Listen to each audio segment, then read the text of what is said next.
Welcome everyone to Urban Devi. It is so absolutely wonderful to have you all here. February edition. So grateful that so many beautiful souls are joining us today for this Sanga or association with other like-minded spiritual people. And today we have a very special guest. You will see it when she talks, but literally Manjuali just emanates pure love. Rukmini was just saying that she moves with spirit. She is just so deeply connected to her teacher and to Krishna, the divine, that she just emanates that love. She emanates Krishna's love, and she gives that love to all of us. And she's prepared notes for today's class, but she's also just going to be totally moved by spirit. So we are so looking forward to having her. You'll feel just by listening to her, you will feel your love, your bhakti increase.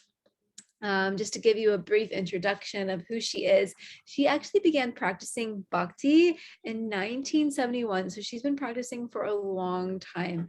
And then she moved to the Los Angeles temple and was initiated or took spiritual instruction from Srila Prabhupada, who brought these teachings around the world in the 1960s. In May of 1972, she and her husband led the temple in the UK from 1976 until 1980, when she then moved back to the Los Angeles temple. And she actually worked for many years as a media librarian for the Times and Sunday Times of London and other international newspapers. Then she moved to southwest of England and worked in the field of psychotherapy and counseling for an educational award body producing training films and other educational material. She continues to serve as a priest in the temples and is very active in her community and garden. And her love is infectious. So many people around the world love her so dearly. We love her so dearly. We are so grateful to hear from her today, and our lives will be much better for it, because she's going to inspire us today. And her topic of tips for your spiritual journey, personal reflections and daily actions. She said it's not going to be a heady talk, it's going to be a practical talk. So I will, with all of the gratitude and joy in my heart, turn it over to you, Manjuali. Hare Krishna. Hari Bol, everyone from around the world. We have so many friends joining us today, and it's my great pleasure to be with you. The running order is that first I'm going to do my pranam prayers, which are my prayers to my Guru Maharaj. And then we're going to take a few moments of silence so that we can all become present here today and create sacred space around the world between us. And then I will share some of my reflections, and I will speak about relationship and loving kindness, gratitude, compassion, forgiveness, and a few other things that are kind of, to help us to individuate in the world as devotees. So first, I shall offer my respects to my Guru Maharaj, Srila Prabhupada. Nama Om Vishnu Padaya Krishna Pastaya Bhutale Srimati Bhakti Vedanta Swami Etanamane Namaste Saraswati Devi Gauravani Pacharane Nirvishesha Sunyavadi Pastichade Satarne Om Vangana Tamandasya Gana Salakaya Chaksu Umitang Jaina Tasmai Shri Gurave Hare Krishna, Krishna Krishna, Hare Hare, Hare Rama, Rama Rama, Hare Hare.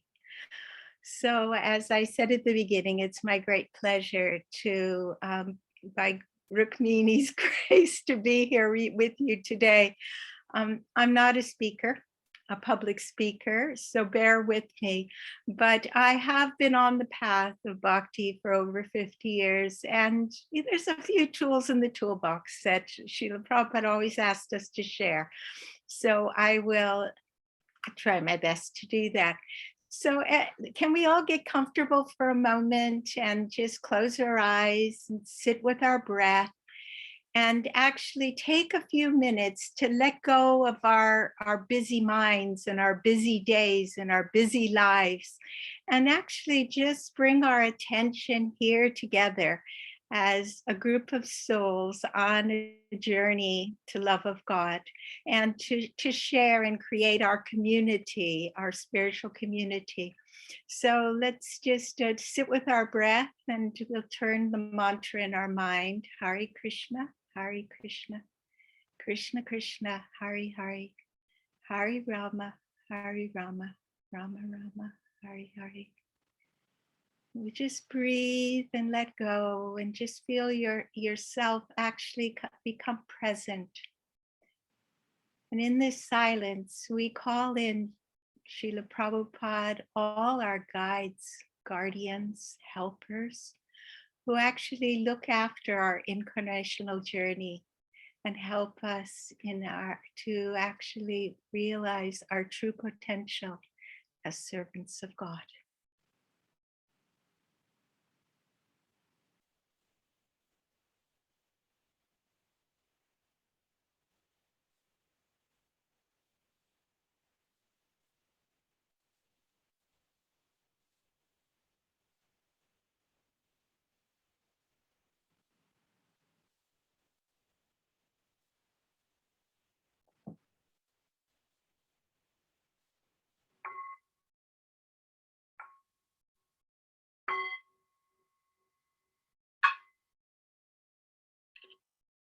So we just come back and we open our hearts and open our minds and link together as a community of ladies who are on a quest to love and to actually understand what love of God is about.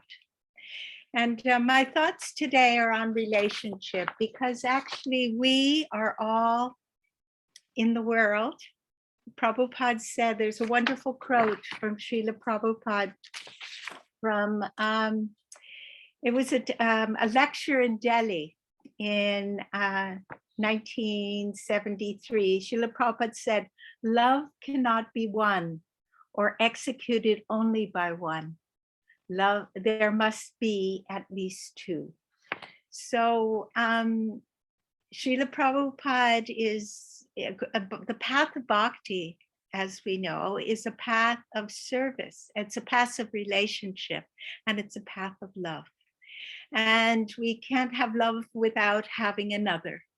So I was called to speak today about how we can interface with our relationship with each other in the world, and actually deepen our relationship with the divine in the same way.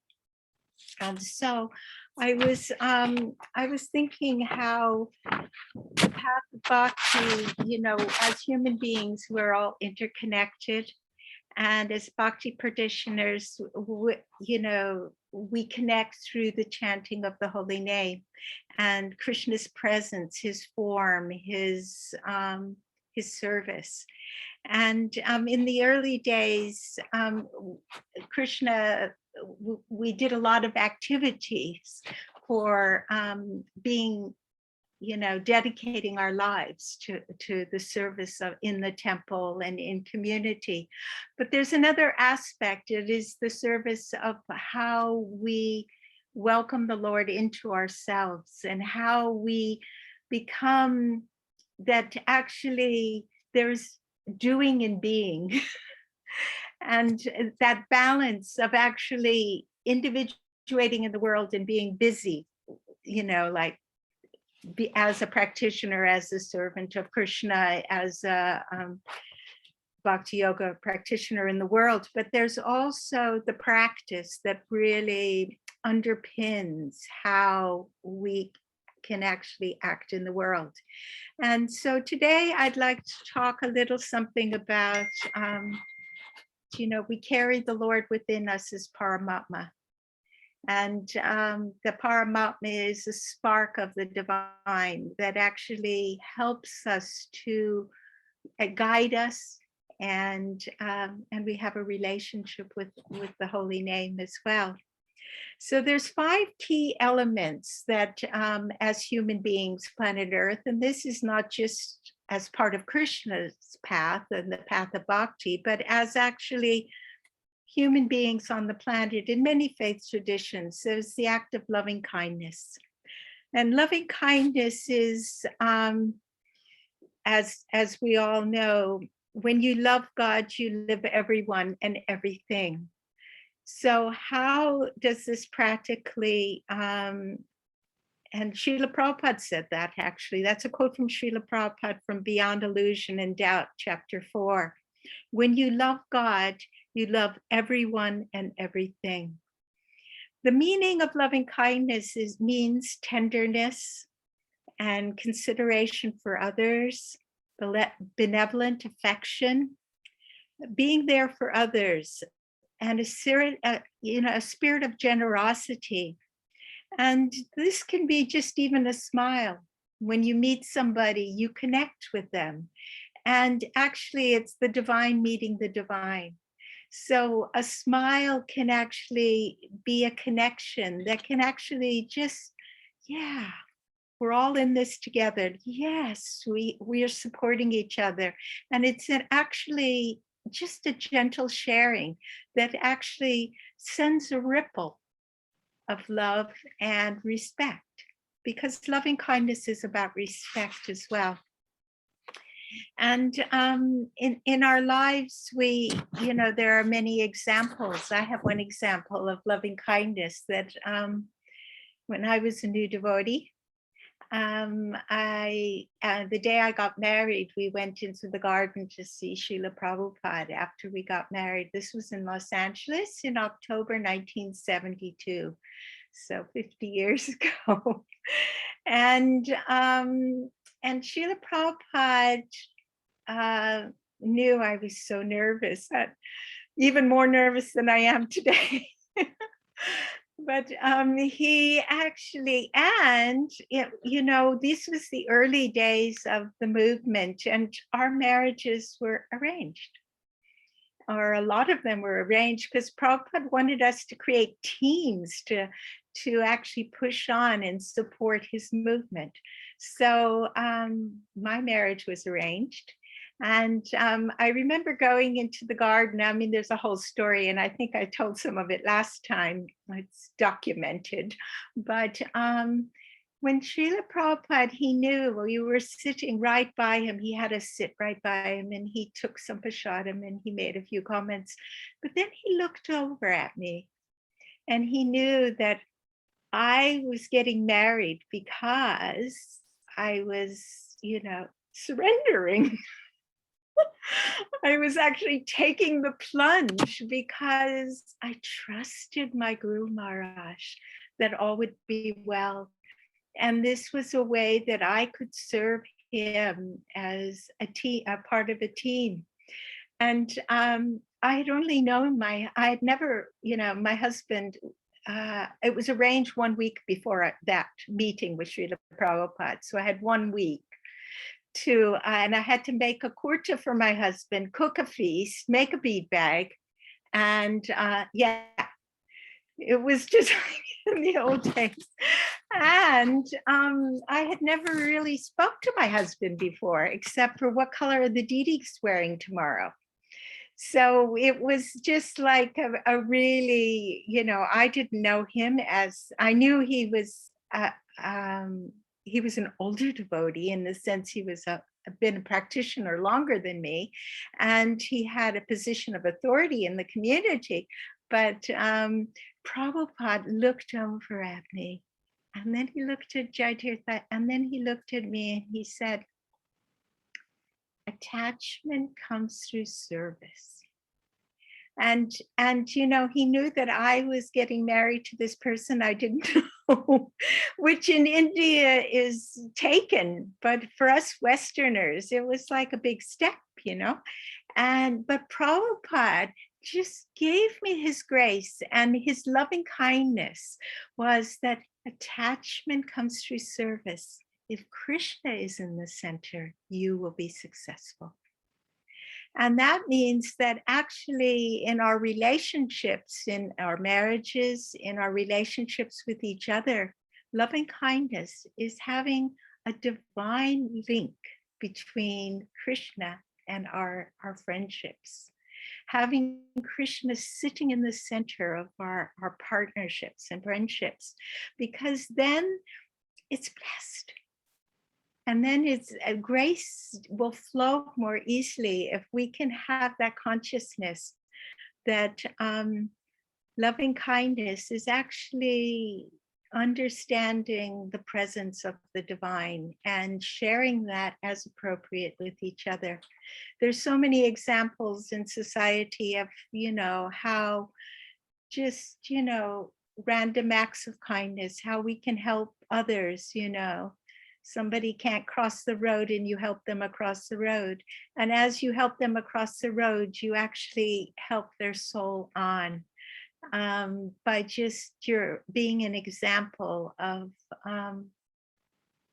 someone who cares about humanity and cares about the other's journey as well. So maybe we'll return to loving kindness, but loving kindness is my first point in our speaking about relationship, because actually, if there's no love in a relationship, it's dead. Srila Sridhar Maharaj, one of Srila Prabhupada's godbrothers, said to me once that actually in relationship, we have to go where we feel the spirit, the current, he said, the current. And the current is the juice. And what is the juice? The juice is love. Yeah. So if we actually in life, in our relationships and in our path and in our meditations, actually find our current at the feet of our master, at the feet of the holy name, and actually dive deep into that ocean, I believe that it is actually very helpful for us as human beings, but also citizens of the world. Because when we go to that place, we can radiate, that we can embody that loving kindness that actually is gifted to us and share it. Srila Prabhupada said, don't be a miser. We can't be misers. We have to actually share the good news, share Krishna's love. My second topic, which I wanted to speak about, and we'll develop these slowly, is compassion.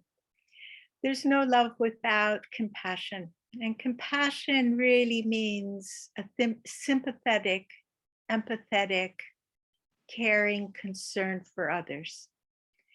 And it's that caring concern that isn't always an active caring concern, but holding others suffering, others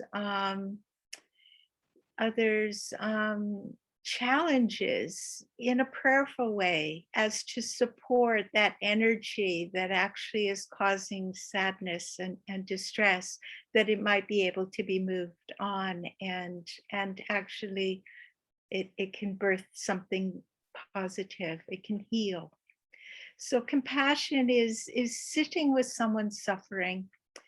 And there's a lovely story that I'll share with you. And this is another story from the old days in the Krishna temple, when there was a car accident. Some of the devotees were going down to Venice Beach to, I think Srila Prabhupada was doing a walk. I can't remember the whole details, but there was a car accident, and there was one of Srila Prabhupada's disciples named Jai Gopal, who actually he was in a coma after the car accident. And I was a new devotee. I didn't have tons of service to do. So I was delegated, and his wife was had a broken leg, was in a wheelchair in another room in the hospital. So I was delegated to sit and pray and chant with this boy in this ICU. For 17 days we sat, and I'd go to sleep and I'd come back first thing in the morning, and I would sit all day long, just chanting with this soul. And I remember I learned about compassion doing that.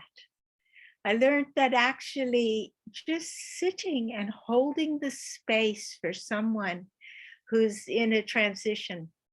And Srila Prabhupada said at the time that the demigods were deciding if this soul should move on to the spiritual world or actually come back, and actually carry on with this earthly journey.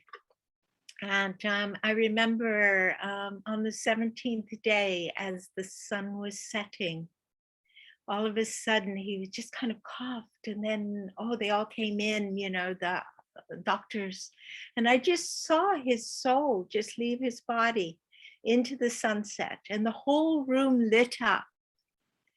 And I was chanting Hare Krishna, I was chanting, and he just left in actually an ocean of light and a beam of light. And I learned that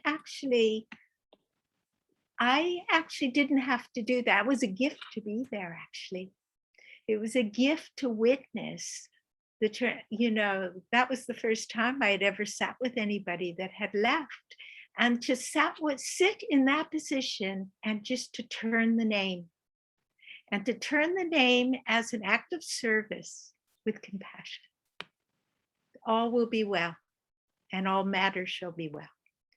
And just so that was an example of how, and it was, and then his wife came in, and I sat with her, and I helped her to, and time goes by. So there's so many examples in all of our lives where actually a compassionate heart and a loving, kind presence actually is an act of service. And in devotional life, it's service that we quest. Bhakti is the path of loving devotional service.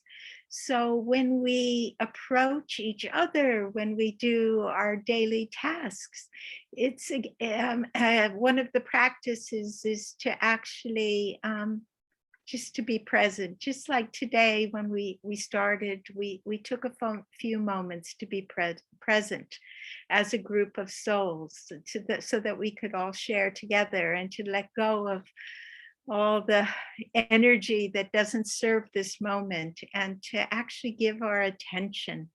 Srila Prabhupada taught us that actually awareness and attention to detail is very important for us to advance in spiritual life.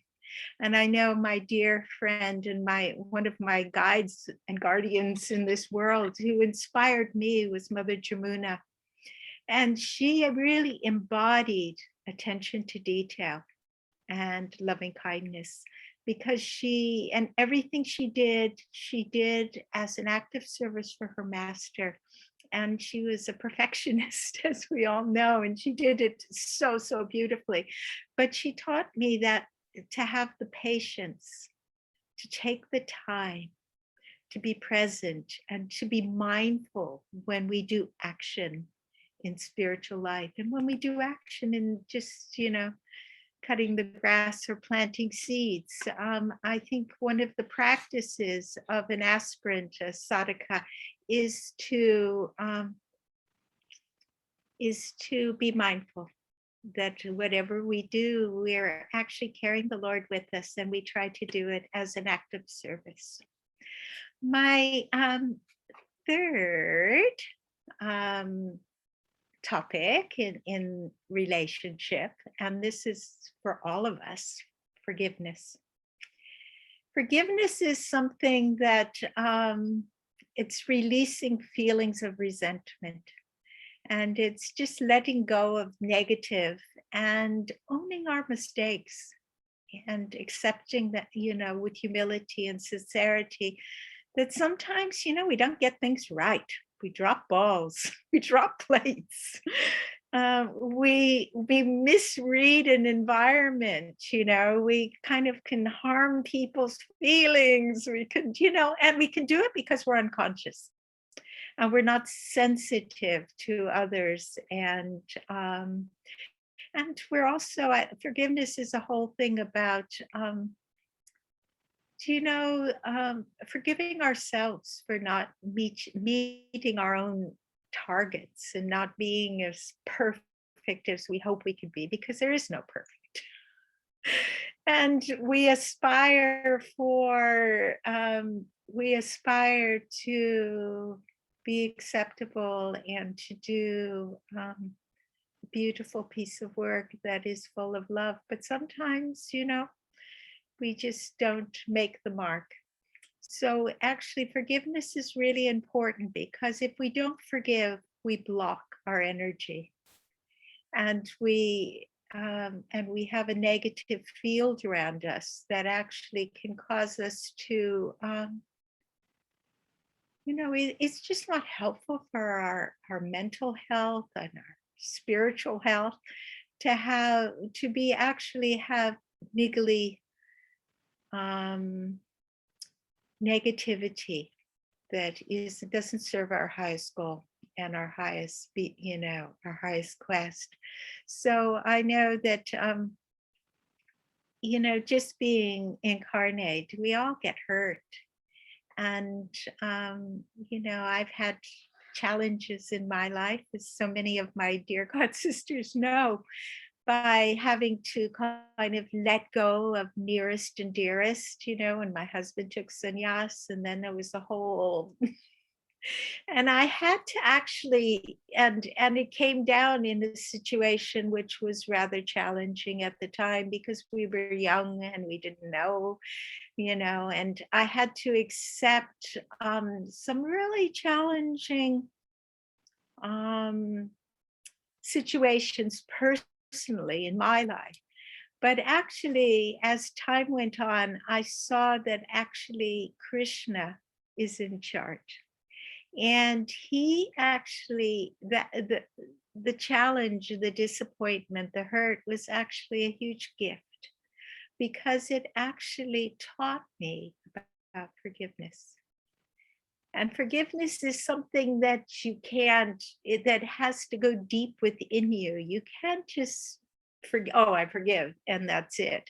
Because, well, sometimes it's like that if it's a little thing, but the deep wounds take time and patience to forgive. But actually, when we actually offer our pains to the divine, to our master, and we ask for guidance and how to negotiate that pain, then actually gifts come, and we can see that we all have our karmic, we have our prarabdha karma from past lives, we have our present karmas that we're creating all the time. So actually, in the moment when we sit with the whole idea of releasing the feelings of resentment and letting go of negativity, and actually asking the Lord to please guide us how we can see the light in the darkness, and how we can let go of that doesn't serve our highest good, and doesn't and then a big healing comes, and then we can actually share that with others too, and help them to learn to forgive. So forgiveness is an important, so loving kindness, compassion, forgiveness. And my fifth one is discernment. So discernment means to make good choices. It's the ability to judge well and to have clear boundaries and to make informed choices with the knowledge and with detachment. It's seeing the finer points in a situation and acting accordingly. So that actually I see discernment as having a staff, a big stick. And discernment is about being in our power and our choices, but it's also having a clarity in our boundaries, our intellectual boundaries, but also our physical boundaries, a respectful boundary. And discernment also means, yes, it's about the choices we make, to actually, when we make choices, to ponder and to pray. And I think what, through all, as a bhakti practitioner, through all this, through loving kindness, compassion, forgiveness, discernment, there is a prayer. And the prayer is that we are asking for unconditional, loving, devotional service, and that we're asking to Krishna to show us the way back to him. Of course, he's right in front of us, but we're so covered by our thoughts and our mind and our conditioning that we miss him sometimes, and often we miss him. So we have to actually pray, and with humility and love, that please beg him to actually show us how we can please him, and please our master, and please our community, our friends as well, because actually the Lord is present in all humanity, and we have to actually see his hand and see our community, how we come together and we support each other.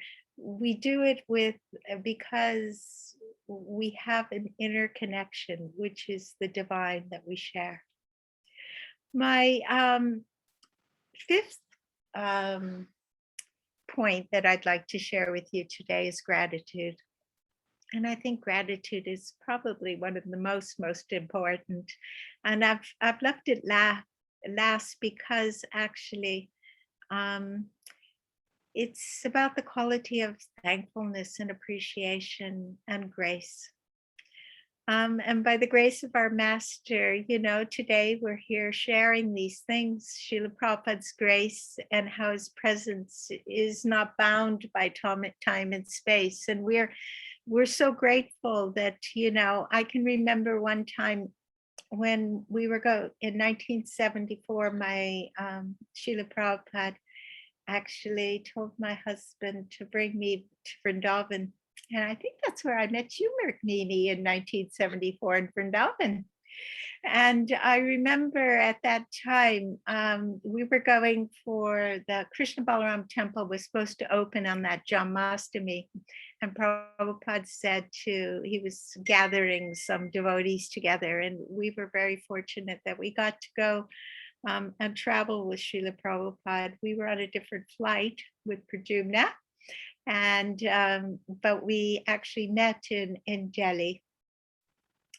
And one day when we were cooking for Srila Prabhupada upstairs in that little tiny temple at Totemal Lane with Madeira and Tejas. Tejas was the temple president, Madeira, and she was cooking for Prabhupada. And Tejas's office became the Srila Prabhupada's rooms, which was just off the kitchen.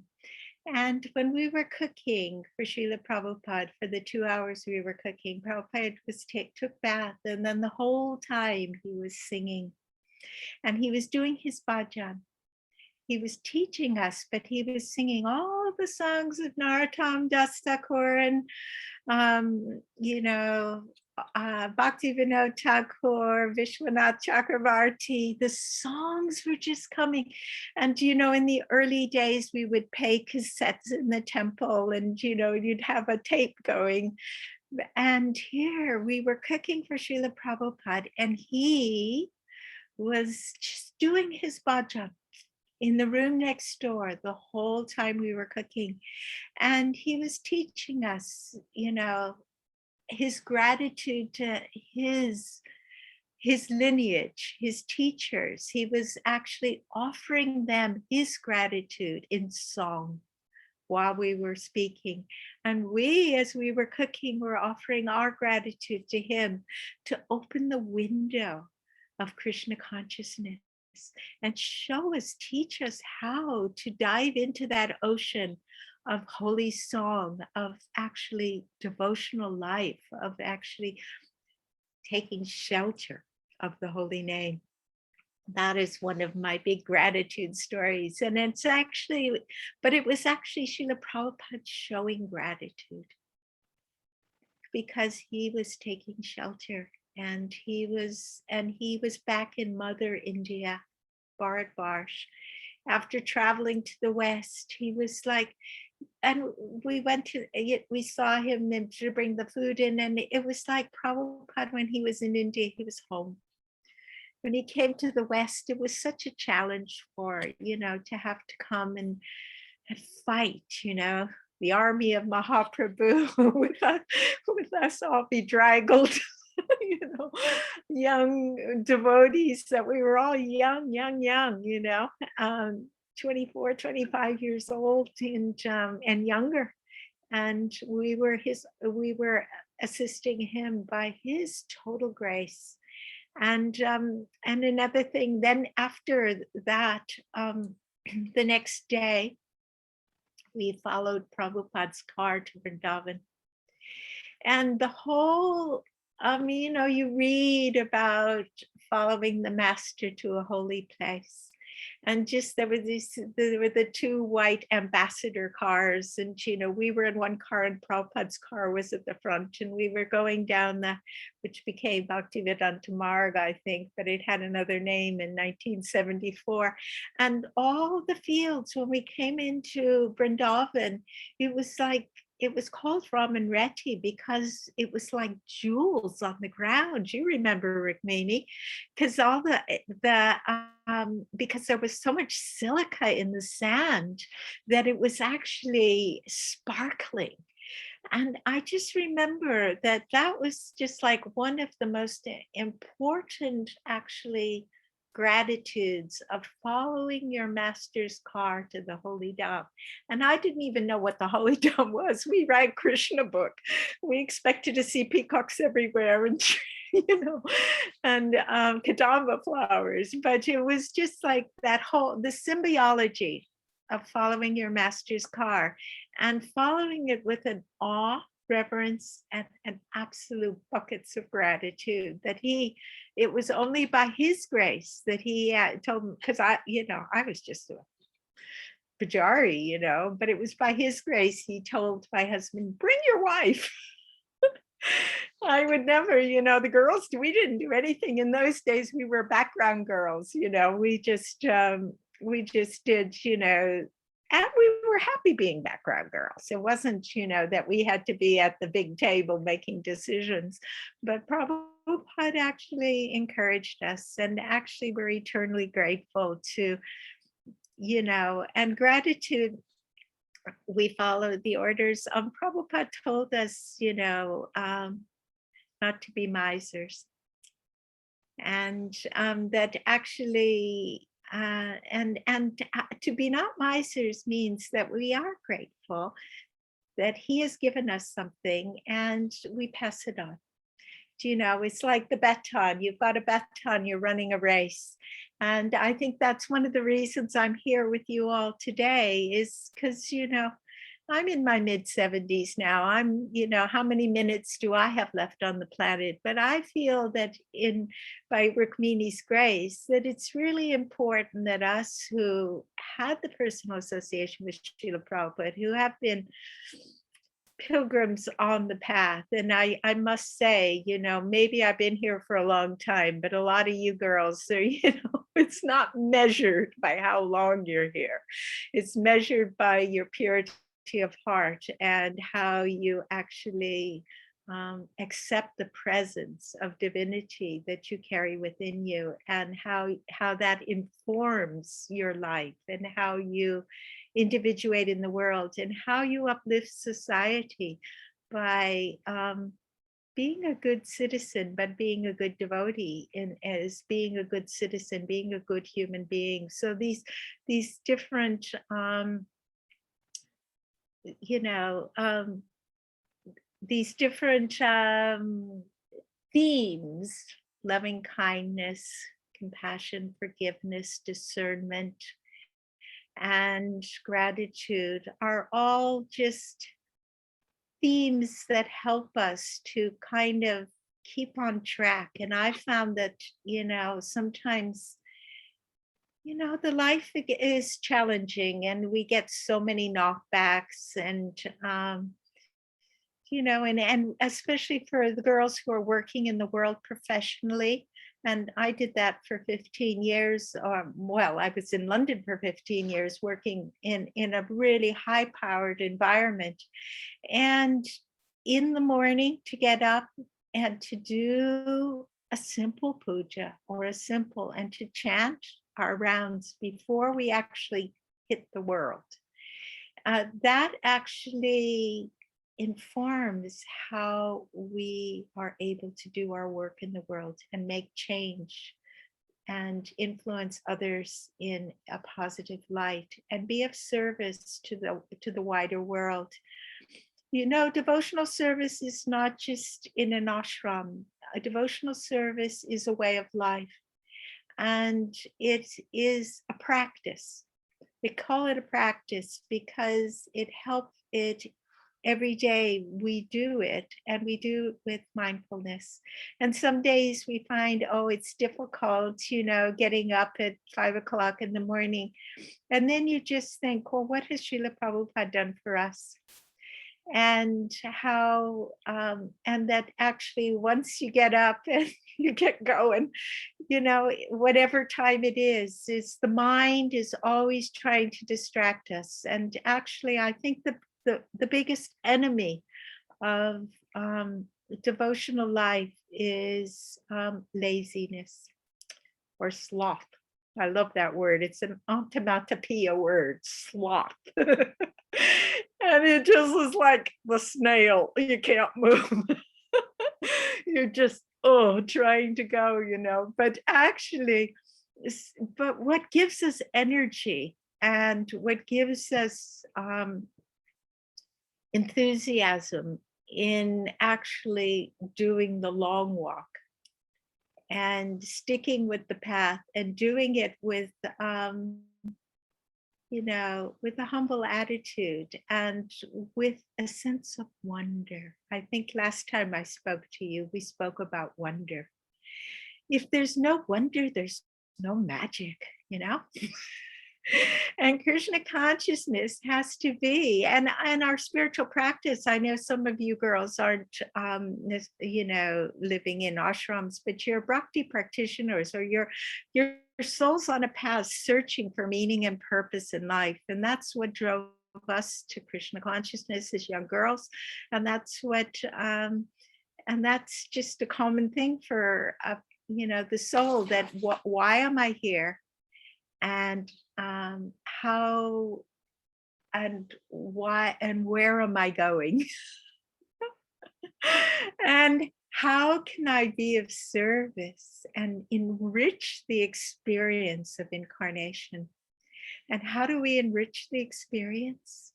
By taking it deeper, by actually, just prayer and asking for Srila Prabhupada, asking for our teachers, our guides and guardians to actually help us, and also to take shelter and to actually take the association of those that actually have a taste. And I think, when we listen to some of Radhanath Swami's lectures, and we think, oh my gosh, he really gets it, And some of our other God brothers, and God sisters, when they speak, and we say, hey, makes sense, and just coming in contact with, and every one of us, there's nobody incarnate that doesn't have doubts, because that's the nature of the mind. There's always going to be, oh, that doesn't fit. I remember when the fifth canto came out, there was a whole bunch of people that just couldn't take the fifth canto. Remember, Rukmini? And we went, oh my God, it's not scientific. Oh, what's our science? But ultimately, we just said, actually, you know, the books are there, and the motherboard of our minds is limited. And we just have to really see that actually the hardware doesn't take everything, but that actually, if we can actually drop down into the heart and, and align the heart and head, we can, it helps us to move forward. I heard this wonderful Swami in India. He said that it's like we're a dove, and the two wings of the dove, one of them is grace and the other is effort. So it's like we're flying through this and we're catching the grace on one wing, and we're making the effort with the other, because there's no gain by just hanging. We got to actually keep the engine moving. And what keeps the engine moving? What keeps the quest alive? What keeps us engaged? I think the most important thing for me, besides prayer, because I always go back to prayer because that's my bedrock. But besides that, it's to hang out and to take the association of those that have a taste, that actually are, and have a taste in the sense that they don't got it all fixed up, and got, yeah, no, I got the map now. I know exactly where I fit in this map, but that they're actually engaged with the process. And to be engaged with the process means that, we have community. Another thing that's really helpful is to study and to learn the books. Srila Prabhupada made so much sacrifice. Of course, the books challenge us as well. I mean, there's some great stories, but there's some challenging bits, especially us as women. There is stuff you got to park, or at least that's what I do with it, because it just it challenges us. But actually, when we sit, and another thing that's really helpful for me as an active practitioner is to sit and turn the name. And that is, we do our so many rounds of japa, but it's to get into the practice of turning the name in our mind and allowing that name to drop to our heart. And it's because the name is our deity, and it contains the presence of divinity. And so when we get into a practice of just actually consciously turning the name in our mind, and doing it with an open, prayerful spirit, and asking, please, Krishna, please guide me, please help me. I know before today, I'm not a speaker. I'm thinking, oh, what am I going to say to these girls that are any use? And all I can share really is, and I sat with my lords upstairs and I said, what can I do? Please help me. And all I got was just share what works for you, because we all we're all different. We all have different we come in with different baggage, we come in with different tendencies, we have different tools in our toolbox. Some of us are artists, some of us are creatives, some of us are intellectuals and scientists, and some of us are musicians and painters and gardeners and cowherds. We all have different tendencies. But at the heart of it is our quest for purpose and meaning, our quest for love. Because if there's no love, we're dry. We got no, as Sridhar Maharaj said to me, if there's no juice, there's no connection. You're just dry. You you're not inspired to go forward. So we have to find that juice, that current that actually empowers us and inspires us and makes us really, in our own appropriate way, share and uplift society. We carry the light because the Lord's name is like a lantern and it shines its light in the world.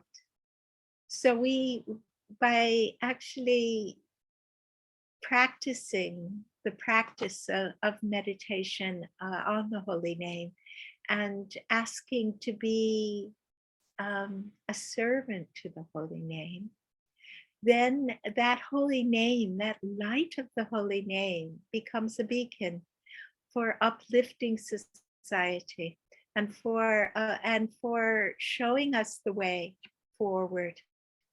Srila Prabhupada said to me, I remember when I went to the one day when he called me upstairs to his quarters in Los Angeles about deity worship, and he was pleased.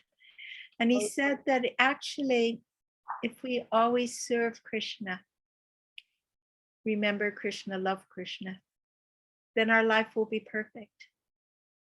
And this life will be perfect, he said, and the next will be perfect because we'll go back to Godhead. So that is not just to me, that is to all of us. You mean Manjuali? You know, that, yes. Yes, thank you so much. I just wanted to say that we need to wrap it up so that we can go into good. I thought, oh my God, I'm just, I've gone through my list. Brajrani and I were texting and we were like, this is so good. This is so nectarian. Everything she's saying is so beautiful, but we're going to have to interject. Oh no, that's good. Go for the breakups because, I was just sharing my heart with you girls, and it's my pleasure to actually be part of a community of practitioners, sadhakas, who are actually coming together today just to kind of, hang out and enrich each other's lives. And so it's been my great pleasure to share with you. And I'm sorry if I went on too long. What you shared was absolutely just beautiful and heart moving. So many things stuck out to me, but if I could just say what stuck out to me the most, just at the end, you were saying that at the heart of our quest is our quest for love, that we won't be inspired if we don't have any juice or any connection. At the beginning of the talk, you said if there's no love in a relationship, it's dead. So we have to rekindle this love with the Lord, and that the Lord's name is the lantern that shines its light in the world. And you really touched on gratitude, how it's really like the most important part. And you said that gratitude is an absolute essential for bhakti. If there's no gratitude and if there's no wonder, there's actually no magic. And I was reminded of a quote that said that we can think either nothing is a miracle or everything is. It's based off of our consciousness and our way we choose to see the world. And we enrich the experience of bhakti by taking it deeper. And you told us that we can do so by prayer, by hanging out with those who have a taste, and by studying and learning the books and sitting and turning the names in our mind. So there's so many beautiful jewels for us to take away from your talk today. So I wanted to now ask you, you're going to ask us a question that we can take into the breakout rooms to discuss. And Brajrani is going to set up those breakout rooms. So what question would you like us to discuss with each other?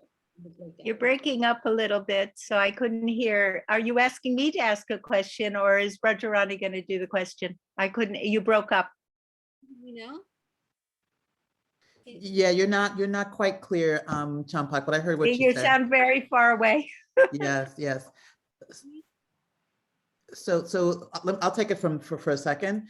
So Manjuali, she was asking, is there a topic? Is there something, as we break up into these groups, is there something that you would like people to focus on talking about in this groups of 2 or 3 people that we're going to break into right now?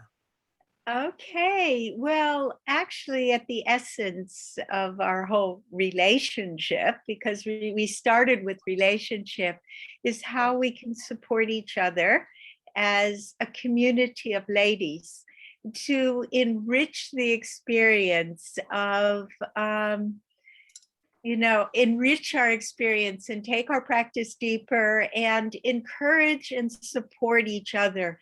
So it's just like maybe five little or a few little kind of key ideas of how we as a group of souls at this moment in time in our sacred space that we have created together today, how can we go out into the world with a few more tools in our toolbox to actually say, yes, we actually support each other, and we're doing it with some theme or some, just something that actually helps us to individuate and open ourselves to each other, and by doing that, deepen our practice. Yeah, is that helpful? I think that's good. I think that's good. So everyone, we're going to break into groups of 2 and 3. And it's how do we support each other in this beautiful, these 5 principles that she's given us. How do we support each other? So we're going to break you up into groups of 2 to 3. You'll have about 10 minutes to just sort of connect with each other and talk with each other. And then we'll come back, have some reflections, allow for some Q&A, and then close out. Thank you so much. So in a moment, you'll be asked to accept moving into a group. Hare Krishna.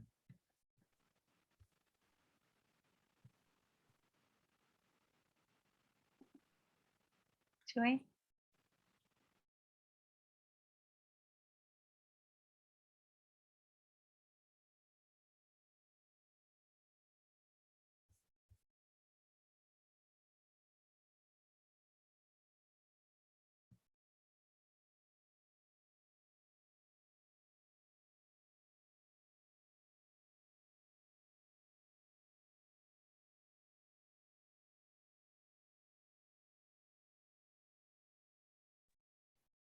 People are coming back slowly. Hopefully everyone will be back in a moment.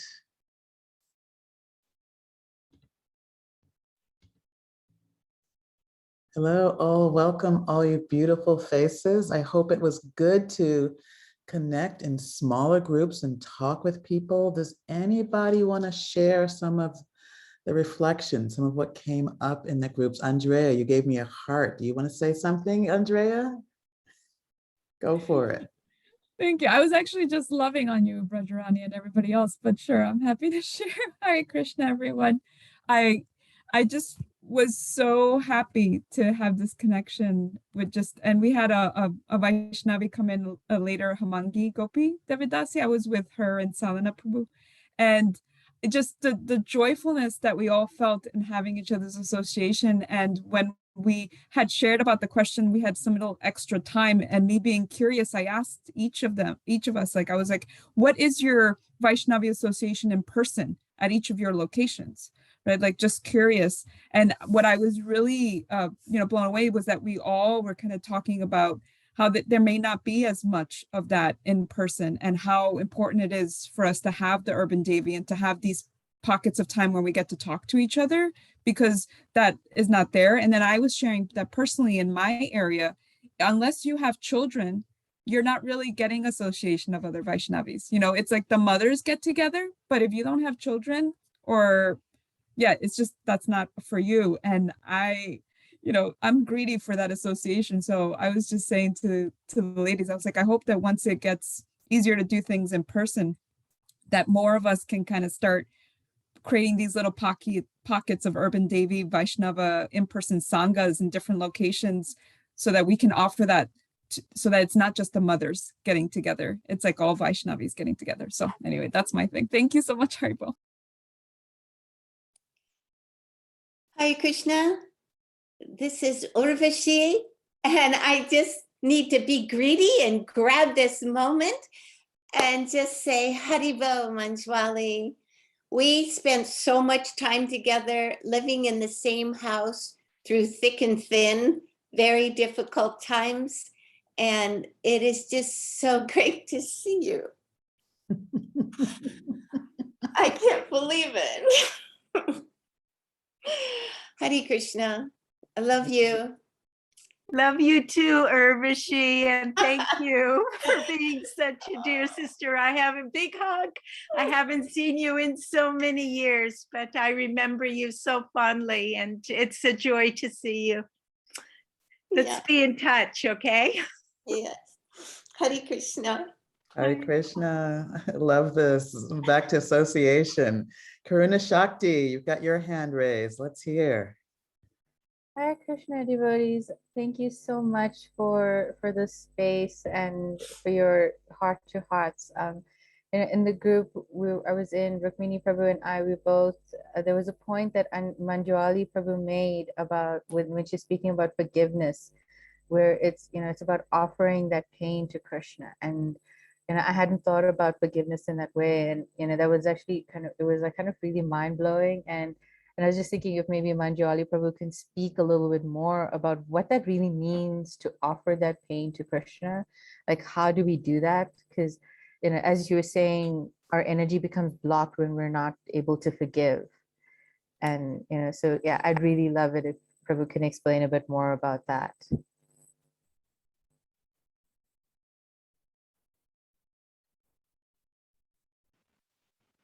Hare Krishna. Well, actually,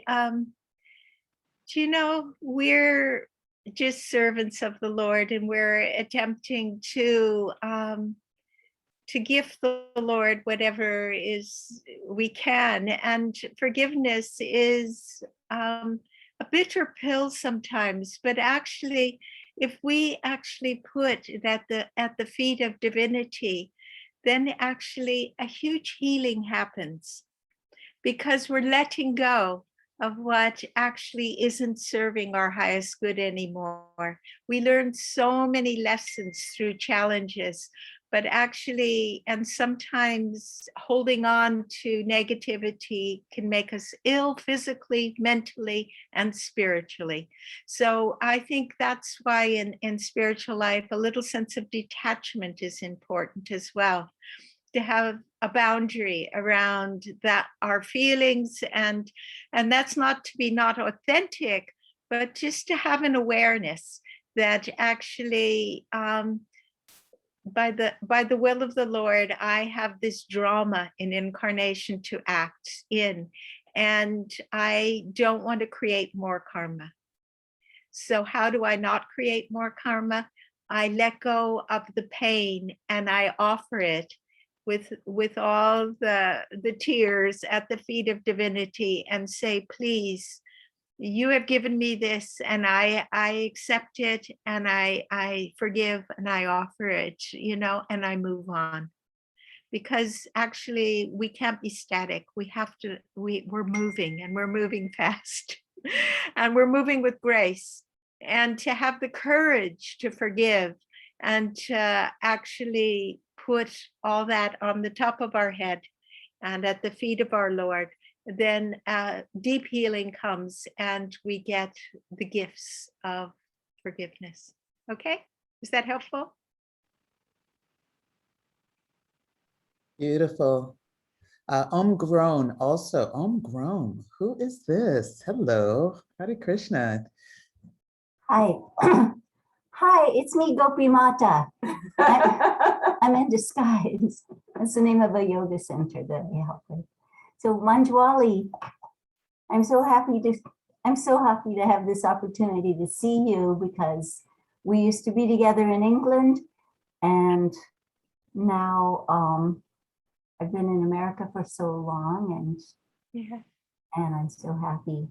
These topics that you brought up are my very favorite topics, and I feel like it's the kind of wisdom that especially women can bring out, that unless we can emotionally heal and really be able to cultivate these heart-centered, nourishing delicious feelings, then, it's like you say, it's just dry. So I really appreciate everything you said. Thank you. It's my great joy to have your darshan, Gopi Mata Devi Dasi, and I just remember you so fondly from the old days at going to Mother Jamuna's with the girls, and actually all the service you did as well, distributing Srila Prabhupada's books in the most difficult situations. And it's a great joy to see you today. And I hear from you a little bit from the devotees, but it's just a joy to see you. Thank you. And yes, these 5 topics there's so many topics that are kind of little anchors that actually we can use to support our relationship and support our taking our spiritual practice deeper. And so thank you for your feedback. Hare Krishna, Gopi Mata from Urvasi. Hey, Hare Krishna. We were all in England together. We were. yeah, wild times. Oh yeah, Yeah. Haribol. And blessed times too. Very, very blessed. Yeah, at the beautiful Bhaktivedanta Manor. Yeah. And 46 years ago. and Croom Court as well. Yeah. Yeah. I'm just Very loving you all loving each other. We have another question here. Champakalata. Relationships. Indeed, Relationships. in action, we're seeing it. Champak, do you have a question? Yeah, I have a question. Well, I have many questions, but I'll just ask one to start, and then if there's more time later, I'll ask more. But again, I was so grateful to be in the breakout room with Manjuali, and I'll just hear from you more and more. One thing that stuck out to me, I thought some people might have this question. At the beginning of your talk, you shared a story about how your marriage was arranged, and you hadn't really, you just like a week you had met your husband, you barely even talked to your husband before you got married. And so some people on this call might be thinking, oh my God, if I want to practice bhakti, is something like that going to happen to me, or I'm going to have an arranged marriage and I don't feel okay with that, and I don't want to practice this. So I was wondering if you could just talk a little bit about that, and that maybe explain to everyone that that is not a requirement to practice bhakti. No, it is not a requirement and not advised. And these days, people don't, oh, you get married to this one, and yeah, you get married on Saturday, and and you never even have a discussion, because actually, it was different in the old days. We were really on the coalface, we were just pushing on the movement, and teamwork was there. And I could have said no. I didn't have to say yes. But I remember the night before, I had 24 hours to decide if I would get married. And the night before, I was in the Brahmacharya room. There were 23 of us in one room in LA. And I remember sitting on my sleeping bag all night, and I just was praying. And I really heard with absolute clarity it would be good for my spiritual life. And that's why I did it. I got a huge clarity. The bell went off, good for your spiritual life. And actually, there's no regrets. I actually learned to love my husband. We were a good team together. And something got broken in the end because of some karmic circumstance. And I accept that. But actually, it was really the best years. And we were absolutely a good team. And I learned so much from actually trusting my inner guide and trusting Srila Prabhupada and diving into the ocean. And that was the situation in those days. I mean, it was, everybody think, oh my God, is this cultural appropriation? You're trying to be Indian or something. But it wasn't that. We were just Team Prabhupada, and we had to push on the movement. We had to make sacrifices, and we created teams, and some worked and some didn't, but I learned so much, and it has enriched my life. And actually, I don't have no regrets. but it's not a prerequisite for being a bhakti practitioner. So times move on. It's not a prerequisite, but it is a story just in time that explains the process of surrender and a little window into the early days when we were just, loved Srila Prabhupada and did anything and everything to actually please him and be his foot soldiers under the flag of Mahaprabhu. And that was our passion, and we felt so blessed and fortunate to be on Team Prabhupada. So and I could jump in here. Manjuali got much more notice than I did. I too, surrendered like that. And I got noticed the night before. Did you know you're getting married tomorrow morning? I'm like, what? So again, it was the surrender and the service. And we did lots of service together. My husband and I for me, I got initiated, married, and Brahmin initiation all in 2 days. wow. And shipped off to be the temple president's wife of a new temple in Montreal. And it was wild those days. And those marriages really worked to satisfy our spiritual master and Krishna's desire. And, we did so much service together. And yes, we parted ways, and that was fine.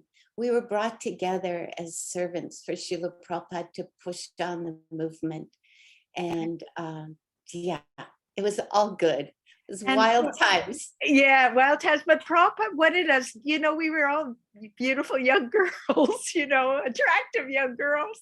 And Prabhupada wanted us looked after and protected, and he was, and that was the system too, is that you got married and then you created temples and you did amazing service together because you were a team. And I do love your story, Urvashi. Thank you for sharing that. That is really, you were one day, I was a week. I know, you got so much you more. beat me. And when they told us all the women have to get married, I'm like, not me. I'm really happy the way I am.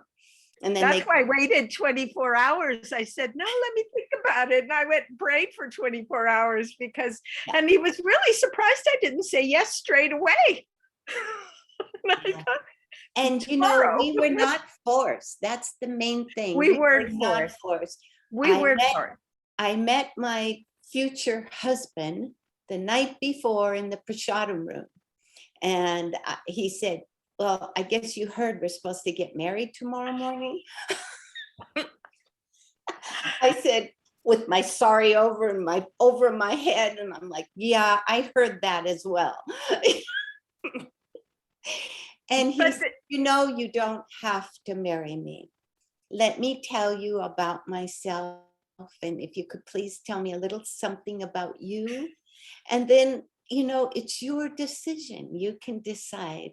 So we talked a bit, and then he goes, so will you marry me? And I'm like, I don't know. And then I thought about it, and I'm like, all right. And shipped off away from all my friends, in the temple, all my brahmacharini friends, shipped off to a foreign land. But it was all good.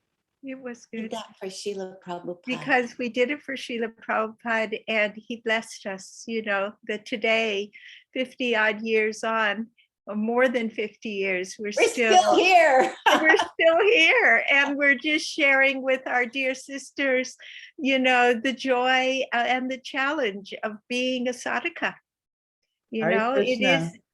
It's a challenge as well as a joy.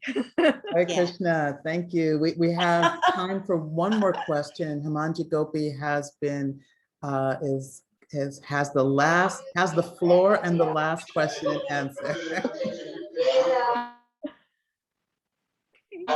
Hare Krishna, my pranams. Thank you so much. And I'm very grateful to Mother Rukmini for kindly invited me here in person. But I frequently meet you on Radhanath Swami Sangas. And whatever you shared is just heart melting. And I'm so grateful for this opportunity to meet you in person this time. And also for the wonderful conversation with Andrea and Sadhana. It's really amazing and also instructive how your example to serve Srila Prabhupada could serve and help us to also do the same and also to take your shelter and try to do the same. Thank you so much, so much. It was really wonderful. Hare Krishna. Rukmini, do you have any last thoughts, comments, questions? We haven't heard from you and we'd love to hear from you. Well, I just am so enriched. I'm so enriched by loving kindness, compassion, forgiveness, gratitude, discernment. I just feel, yeah, I feel like I'm receiving ripples of love and respect. I just feel like I'm in the current and I'm divinity meeting divinity. I'm just looking at all my notes. I'm just feeling like, yeah, I'm feeling like I'm just on Team Prabhupada. And, and you know, these are all my new and old sisters. I feel like I welcome all you new sisters to Team Prabhupada, you know, Sadhana, Andrea, Anita, all of you, you know, younger sisters, welcome to Team Prabhupada. And you know, so thank you for, you know, yeah, I mean, I was also struck by what Karuna was very struck by, offering up that forgiveness, offering up that life experience in a mood of detachment and gratitude that, you know, this may not be what I envisioned for my next steps in my life, but thank you. And I offer it to you in gratitude and it with detachment and the lessons that I learned through this through these life steps that are sometimes so difficult are the deepest lessons learned. So I adore you and admire you, and I'm beyond immensely grateful to you for stepping out of your private closure, private cloister to join with us, and just so grateful to for that you've shared your immensely benevolent heart. So thank you so much. Thank you so much. And thank you to all the ladies who have come today and listened. And I hope that you all receive something that is useful on your journey. And yeah, because it's given with love. And I look forward to meeting you one day and sharing and deepening our journey together, because it's at the heart is relationship. We're not islands. So let's keep it together, and when we chant the holy name, we're linked. Yeah, the light of the holy name, the divinity of the holy name is linking us around the whole planet and enriching us, and actually we send it out into the world. So thank you, Mother Rukmini, for inviting me, and dear Brajarani and Champalata, and it's lovely to see Urvashi and Gopi Matiji and all of my other friends, new friends, and enjoy your day, and thank you. All glories to Srila Prabhupada. Hare Krishna, thank you so much. A few quick announcements. You'll see our WhatsApp group links that have been posted in the chat, so you can join us there. We'll put a link to the recording of this session as well as any future sessions. Our next Sangha is on March 27th. We'll see you all here. When we get the topic, we'll post that so everyone can see it as well. And if you would like to continue to support Rukmini, there is our patreon.com/Rukmini Walker to help her in her continuing service to us and to the world. Hare Krishna. See you all. Rani, Yes. can I just interject? I just wanted to say that our guest for March will be Saradiya Rasa, talking about the archetype of the witch.